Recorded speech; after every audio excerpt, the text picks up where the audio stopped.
What is happening, everybody? This is Cody, aka DFS Prodigy, coming to you live, breaking down this upcoming NBA tip-off slate. Before we begin, hit the like button for me. Definitely subscribe to our YouTube channel. Helps me a ton of y'all know. Go check out my article, which will be up for Fantasy Six-Pack, featuring the Yahoo slate. Those are going to go over my favorite plays on the Yahoo, which that will be uploaded pretty soon. So definitely go check that out. Like us on Fantasy Six-Pack. I love it over there. It's a great group of guys and gals. So definitely go check that out.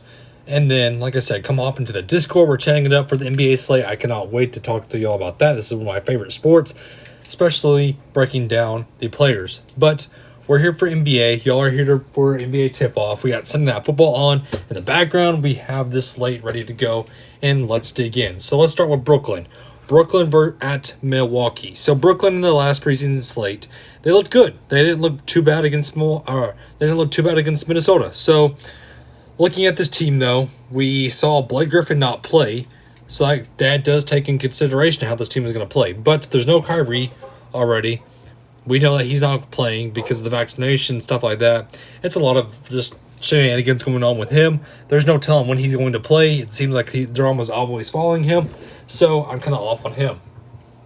But we have James Harden up top. So looking at this Brooklyn team, Kevin Durant and James Harden, these two are going to be the two main guys on the slate for this Brooklyn team. They're going to take over. They're going to be the main two benefactors from Kyrie missing. So in my opinion, I want more James Harden. I think he steps up more so than Kevin Durant. If we saw how this went in the playoffs, that's kind of where I'm looking at. I want James Harden at 9-3, just based off position-wise.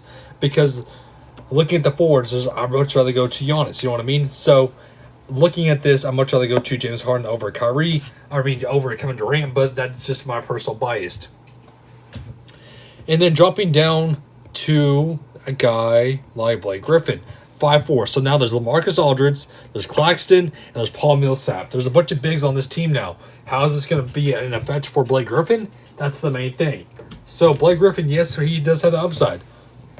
We know Blake Griffin can get you there. We know it. So we've seen it last year.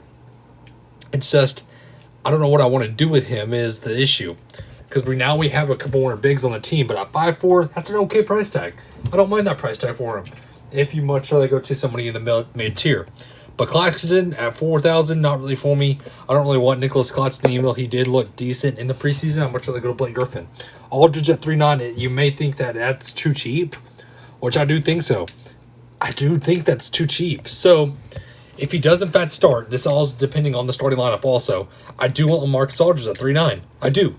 Do I want him more than Blake Griffin? I kind of want him more than Blake Griffin.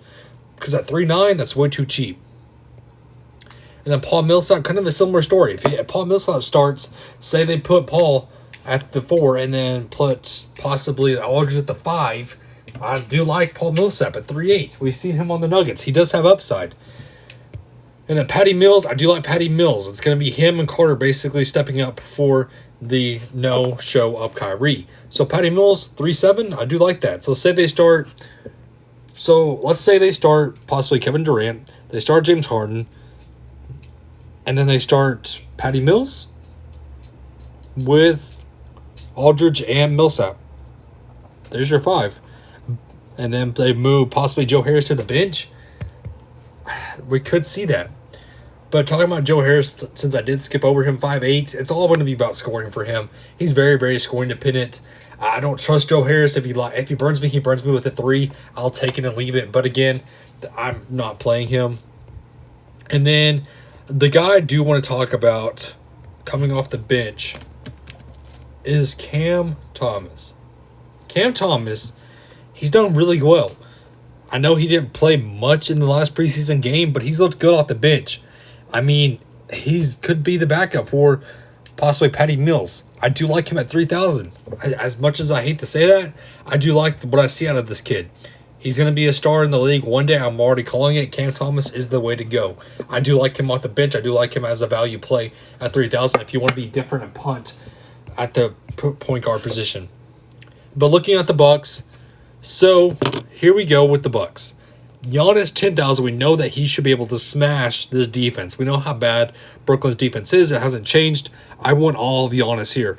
Giannis is the main guy I'm going to go to. If I want James Harden and Giannis in the lineup, I'm going to have to figure that out with my value, like a Cam Thomas possibly, or like a possibly Paul Millsap. So I do like me some of Giannis, obviously, at 10,000. And then Chris Middleton. I don't mind Chris Middleton. So the thing is, with Chris Middleton, it's going to be him or Drew Holiday, basically as a toss-up. We saw Drew Holiday play last preseason slate, 29 minutes, obviously looked good. Same old same, but at 7,000, I want the. Do you want the lockdown defender, or do you want the better shooter? Is my thing. So Chris Middleton at 7,2, I'm much rather go to Drew Holiday at 7,000 just based off the lockdown defense. The steals and upside that brings to the table is what I want. Brook Lopez 5'9", I'm much rather go elsewhere. Honestly, he does have a 3-point shot coming down. But again, I'd much rather just go elsewhere. Pat Connaughton is a guy I did want to talk about for a minute. He's another guy that is just getting you solid minutes. And the upside is there at 4.7. I'd much rather go to him than possibly Blake Griffin. So Patty C, if he doesn't fat start, I like the upside that he brings. We know the mentality that he brings. He's a scrappy defender, has really high upside based off of what he can do. 28 minutes last preseason slate. He can get you the minutes, obviously, the guaranteed minutes somewhere I want. Bobby Portis. And Bobby Portis is out.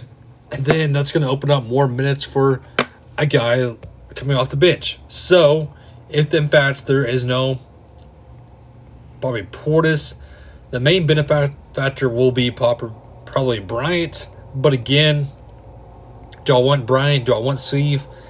Not really. I think Giannis is just the way to go. I don't think Bobby Portis' impact is going to be really big. They can either run the small ball or they can run the big man offense. So, again, that doesn't really affect me. George Hill, the vet, we know what he does at 3'9". I'm not sure they go to Aldridge, though. Grayson Allen, the three-point shooter, as long as he knocks down those shots. I did forget to talk about Bruce Brown on the opposite side. If they do start Bruce Brown on the Nets, I do like that as about another value at 3.6. It just depends on the starting lineup for me. But there's not much else I want. Milwaukee's very star-centered. It's going to be mainly Giannis and Middleton and Drew Holiday. But if you want to get some Patty C, I wouldn't blame you.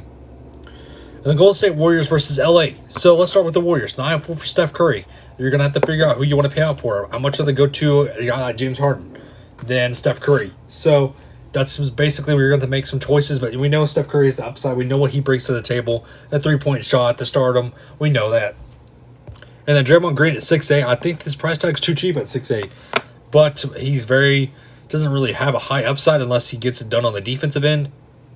Andrew Wiggins, 6'2". His shot was not looking good in the preseason. I kind of want to see more out of him.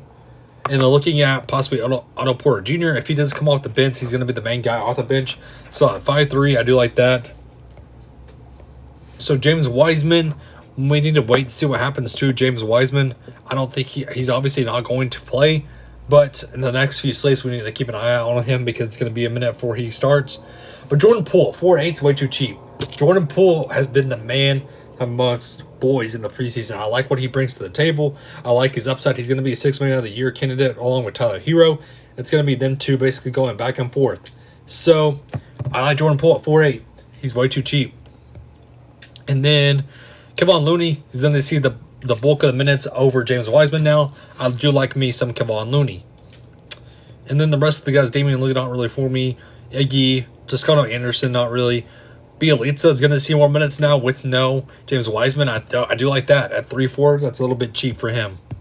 And then on the Lakers, James, Anthony Davis, the two big men. I'm much rather go to Kevin Durant over James again. If that burns me, it burns me. But I don't mind me some Anthony Davis at 8.8. But I want to see how these three guys play with each other. That's going to be the big deal, is how are they going to take away from each other? Because there's a lot of scoring going around. So Westy at 8.60, that's such a cheap price tag on paper, but I want to see how he does with James and Anthony Davis. I know we saw it in the preseason, but regular season's a whole other beast. And then looking at the rest of the squad, Dwight Howard 4'9", meh. I mean, Malik Monk, we know, with just lots of injuries we need to watch out for. Kendrick Nunn, Wayne Ellington, Ariza, Horton Tucker, Anthony's 3'9". He's a little bit cheap, but again, there's a lot of scoring that's going to need to be going around. The Lakers team is kind of the team I'm not really wanting a lot of pieces of. I know that's scary to say with James and Westy and Davis, but I just don't. It's hard to fit in. when I'd rather go to other value. So this is the first NBA slate, guys. I cannot wait to talk to y'all more about NBA slates. And like I said, hit the like button for me. Definitely subscribe, and I hope everybody has a good and safe rest of their night. Have a good one, everybody.